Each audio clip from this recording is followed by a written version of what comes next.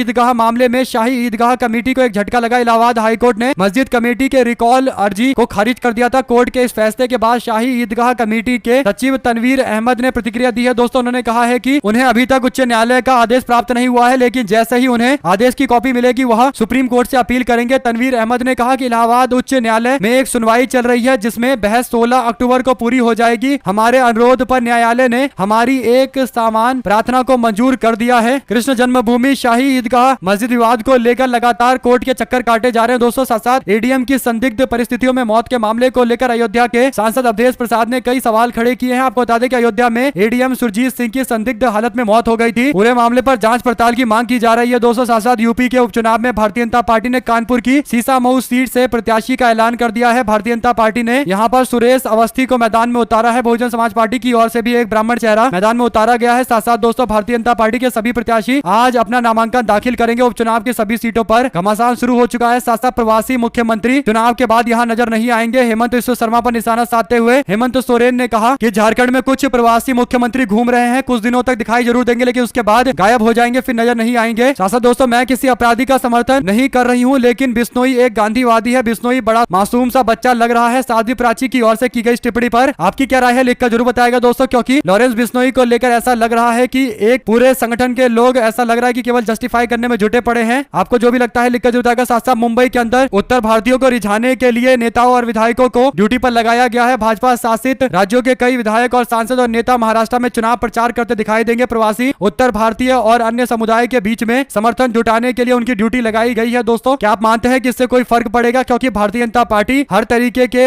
हथकंडे का इस्तेमाल करके राज्य में चुनाव जीतना चाहती है। क्या कांग्रेस पार्टी को भी इसी तरीके की स्ट्रेटजी पर काम करना चाहिए या फिर अखिलेश यादव की कुछ एक सभाएं करा देनी चाहिए? तेजस्वी यादव को भी महाराष्ट्र के अंदर सभा कराने के लिए लाना चाहिए, जिससे पूरे समीकरण पलट जाएंगे। आप लोग की जो भी राय हो लिखकर जरूर आएगा। हमारे साथ लगातार जुड़े दोस्तों का बहुत बहुत धन्यवाद। देख रहे थे आपका अपना चैनल जय हिंद जय भारत। ज्यादा से ज्यादा वीडियो को शेयर कीजिएगा दोस्तों। बहुत बहुत धन्यवाद।